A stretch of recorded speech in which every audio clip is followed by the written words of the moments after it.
Okay, so today I'm going to attempt to make a traditional southern Italian lasagna, or bologna lasagna, I believe they call it.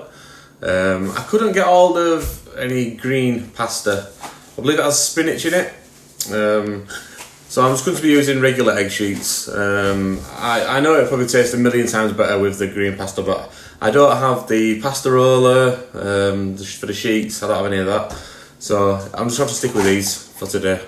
Okay, I'm going to start by chopping up the veg, finely dicing it.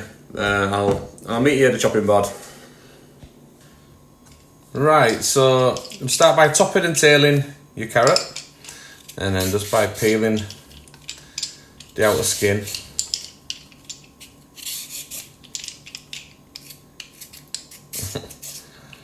I'll bring you back. Right, so I'll remove the skin on that, and what I like to do is to cut them into manageable sizes.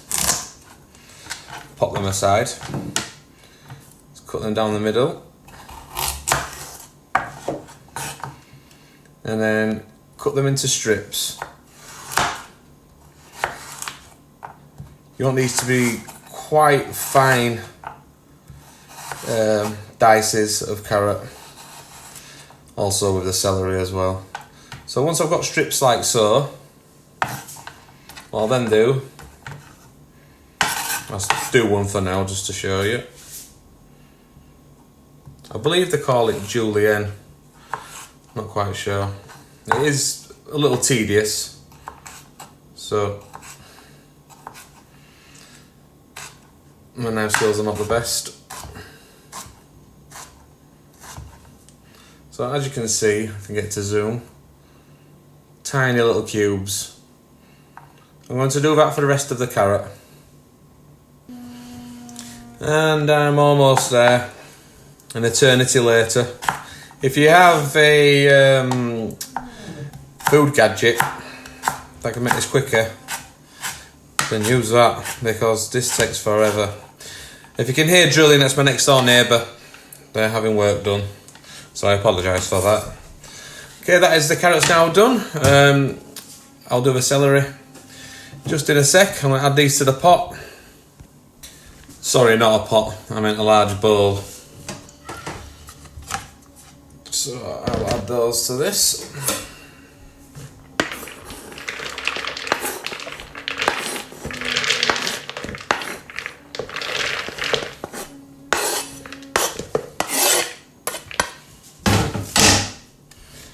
And now I'll start with the celery. So I'm going to cut the white bit off and cut the little bit off at the end, the big grim. You can save those in the freezer and use it for stock. Same again, I'll cut these into freeze to make them more manageable, like so. Goes one to the side, cut in half, then half again, then half again, like so. And then what we're going to do is just finely chop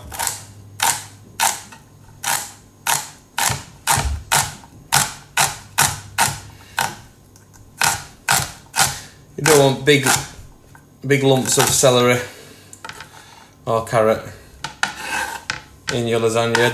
These will break down just like the carrots will, because the cooking time's around 3 hours. Bring it back once these are all chopped up. Okay, celery is complete, so now for the onion. Take the top off, take the bottom off, down the middle. Remove the outer skin. Let's remove a little bit more on this one, it seems a little bit bad there, you see, so problem solved.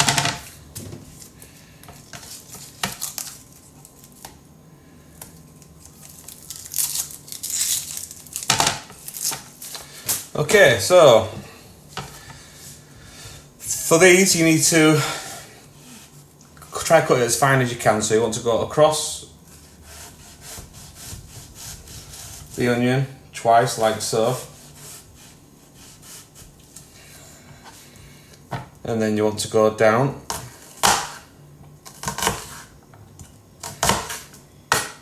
Always reminds me of my school cooking classes. And it's called this bit, holding over like this, like so. They call it bridging. So then all you want to do is cut finely down the onion. You should end up with little squares, like so.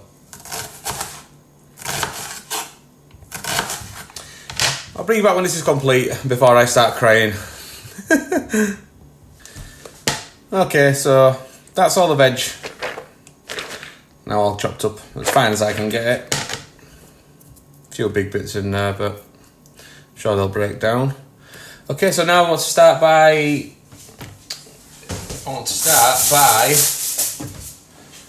browning off 500 grams of pork and 500 grams of minced beef. I'll bring you back when I'm at the stove. Right, okay, so in here goes a little oil, a little bit of oil, but sorry, preferably olive oil. I don't have any, so I'm just going to use a little bit of vegetable oil. I'm going to drain this after anyway. So I'll bring this up to temperature. And I apologise sometimes. On camera, I mix my words up. I get a little nervous. I'm new to this, but yeah. So in goes the pork and the beef. Pork and the beef.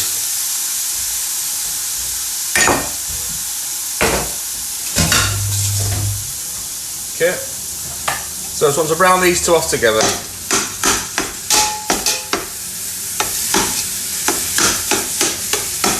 I'll bring you back.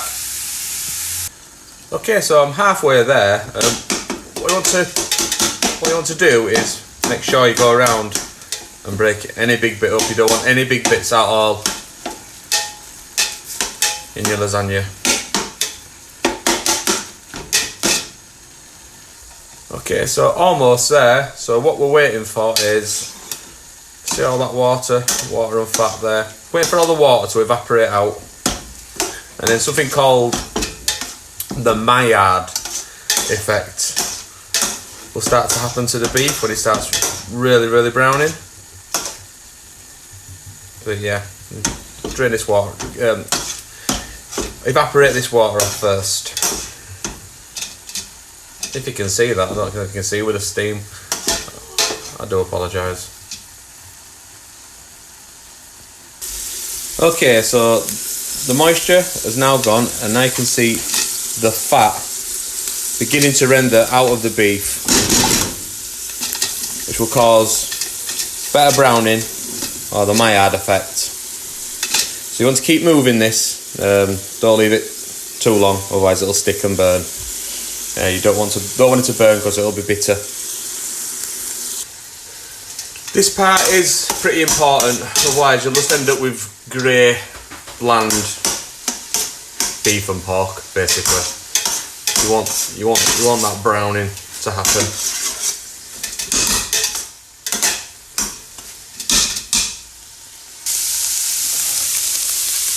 Do you hear that? That's the sound you want to be hearing. Everything frying. Okay, so that's browned enough for me now. I'm going to add this to a colander to let any excess fat drain off. And then I'll add the vegetables. Okay, so into the same pan, no need to wash it or anything. Just goes the vegetables.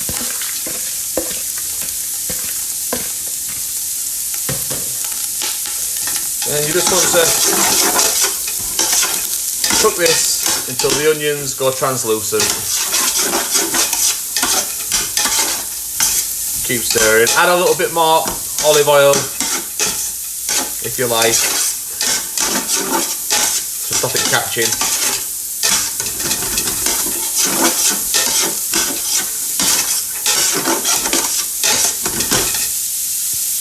So a little trick I sometimes use, instead of adding more oil to it, just add a little touch of water, not much, Probably like 15 millilitres or something, not much at all. Just to stop it catching at the bottom. The vegetables soak that straight up. And there's just less oil, it's less greasy. So I'll carry on cooking these until the onions come translucent. So the Italians call this a sofrito. Not to be mistaken, I believe it's with Greek. They call it a sofrito. It's totally different. So the vegetables are cooked now for me. I'm going to add 1 cup of white wine, dry white wine. And we just want to cook the alcohol off. I don't know, if there was no vegetables in here, it'd usually take around 2 minutes for the alcohol to burn off. With the vegetables in here, I've found it takes between 3 to 4 minutes. So I'll just bring you back once all the alcohol has evaporated. And while I'm waiting for the alcohol to just evaporate off, I thought I'd show you my little dog. This is Azumi. Hello. I'll wash my hands after. He's been rolling about in the garden. Okay, so around 4 minutes has passed. I can no longer smell alcohol. I'm now going to add the beef to this.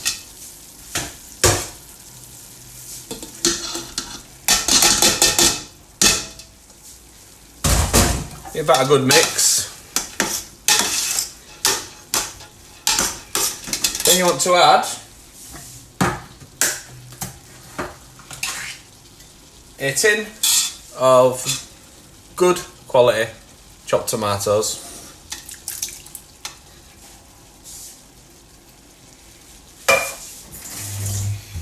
And 500 grams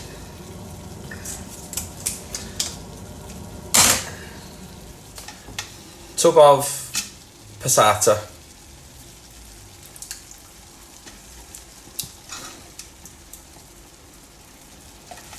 Add a good sprinkle of kosher salt.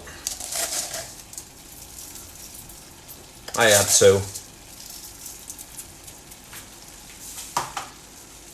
And some ground black pepper. You can use cracked black pepper. I just don't like the large pieces of cracked black pepper, so I use ground. Just cover the top, like so.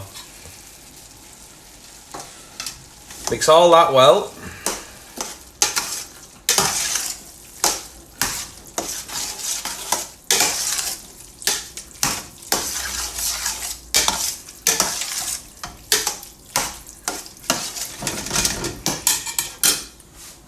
Now you want to cover this and put it on a low heat for around 3 hours.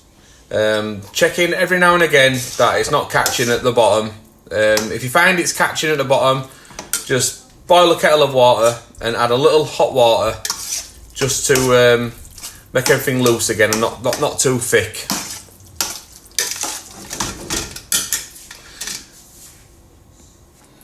So this is how I cover mine. Just leave a little gap like that so the water can evaporate. And like I say, keep checking on it. If it sticks, add a little bit of hot water. But I'll bring you back halfway through, so like in 1.5 hours time, to check up on this. Okay, so 1 hour has passed and already it needs some water, so I'm just going to add 1 cup of boiling hot water.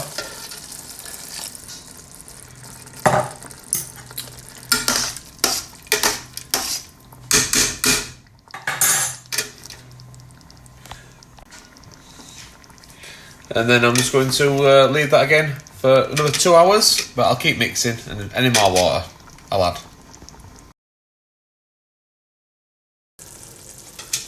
Okay, so it's now been 2 hours, and you can see all the water has evaporated once again, so I'm just going to add another cup of boiling hot water. Little stir. Back onto a low heat for 1 more hour and then it'll be completed. Well, the ragu will be finished. Right, so the ragu has around 30 minutes left, so I'm going to start now and start preparing the bechamel sauce. So I have 90 grams of butter, 90 grams of plain all-purpose flour, some ground black pepper. I'm going to use 1 teaspoon of ground nutmeg and also a pinch of salt. See you at the hob. I also forgot to mention we'll be using 1 litre of whole milk. So I'm going to start by melting 90 grams of butter.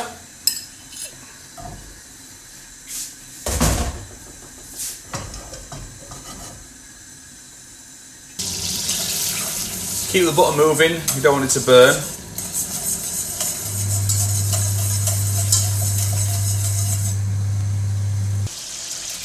Okay, so that's fully melted. I'm going to add the plain flour, all-purpose flour, and just keep that moving, keep it whisking. Turn the heat right down.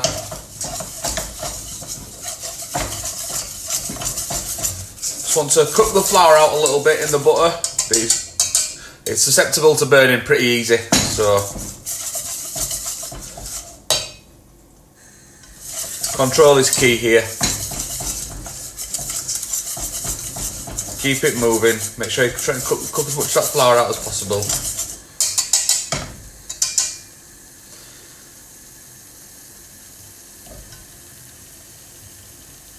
Right, so that's been cooking for about 2 minutes now. I'm just going to add a little bit of our milk. That's about, give that a good whisk. It's important to do this stage in increments of little bits of milk, not all at once. There you go, so you can add a little bit more now.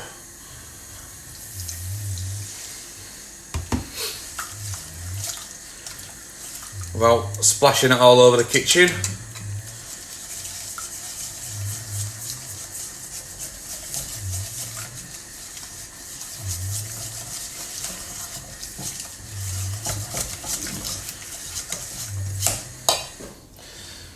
Remember to control your heat as well. Right, raising the heat when you need to and lowering it when you need to so things don't burn.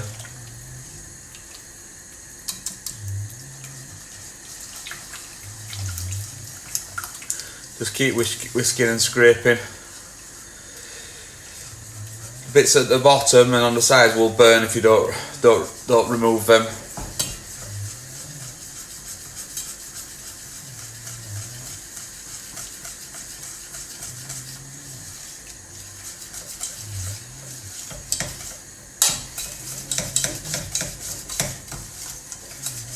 Time for more milk. So I've used around half so far.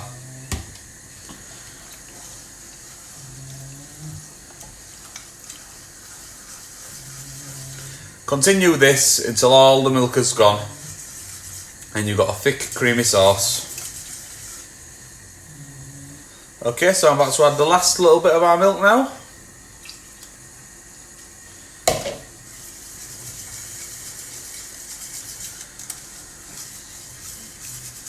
Mix all that in.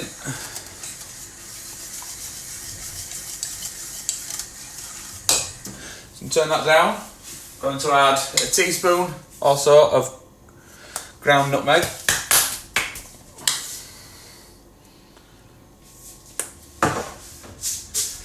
A good pinch of salt.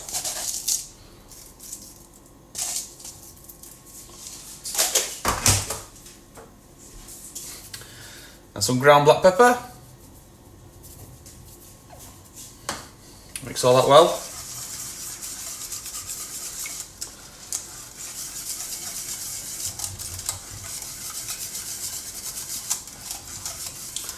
And right now the ragu for the lasagna is now finished.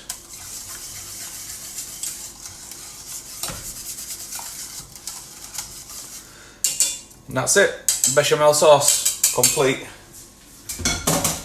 So now I'm going to start assembling the lasagna. Okay, so it's now time to start assembling. Get some ragu, place it all across the bottom, like so.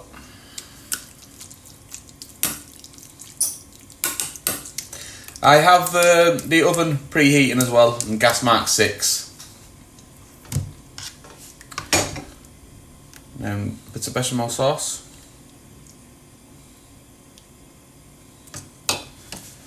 Then a grate of parmesan, or parmigiano.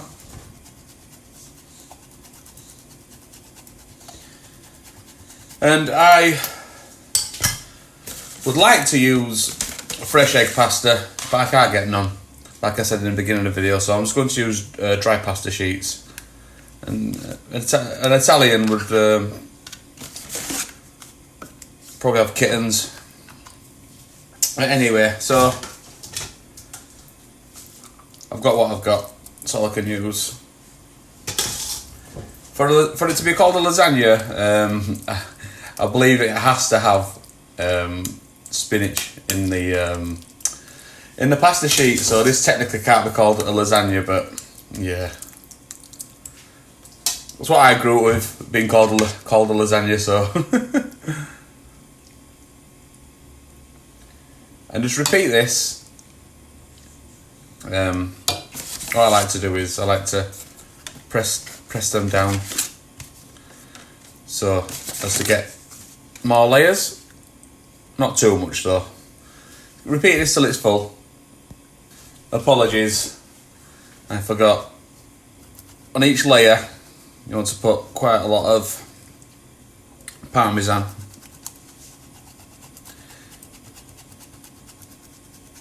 All over, and repeat this on each layer.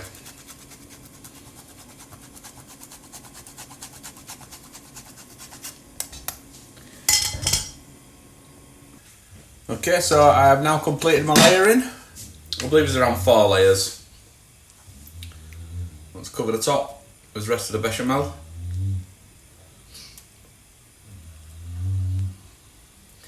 My dog's snoring in the background again. It won't go out because it's raining.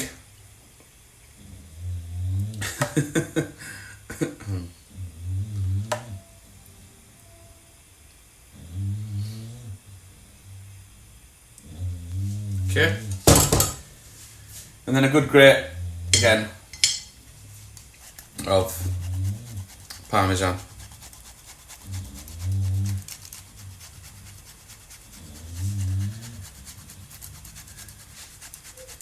And I'm going to cover this with some tin foil. Place it in the middle of the oven on gas mark 6. If you're fan assisted, I will write the temperature for fan assisted in the description below, along with the full recipe for this stew with all the weights and ingredients.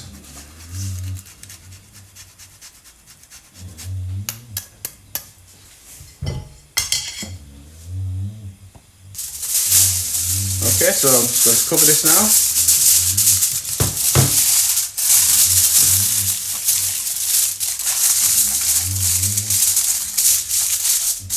Like I say, 45 minutes in the oven. Bring you back when it's done, and I'm going to serve this with some garlic bread. Right, so 45 minutes are now up. The lasagna is done. Before I cook this, I need to let it rest for 20 to 30 minutes. It's piping hot. If I scoop it out now, it'll just fall to bits everywhere. So let everything kind of solidify, cool down, and then I'll be able to cut it up and serve it.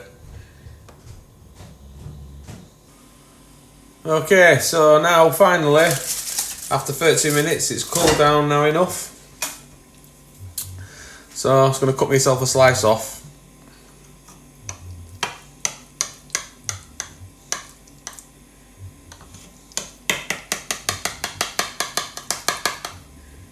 Try to work it round edges.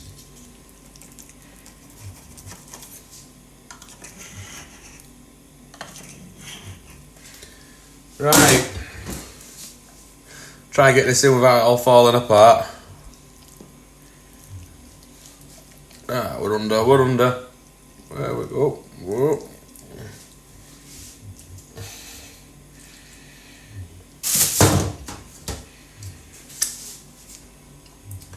So there we have it. One lasagna alla bolognese. I'm just going to try it.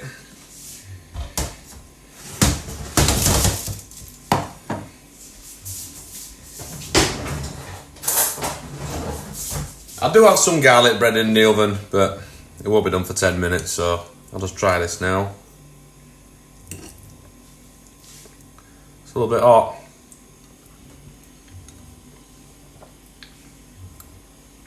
That is delicious. So creamy.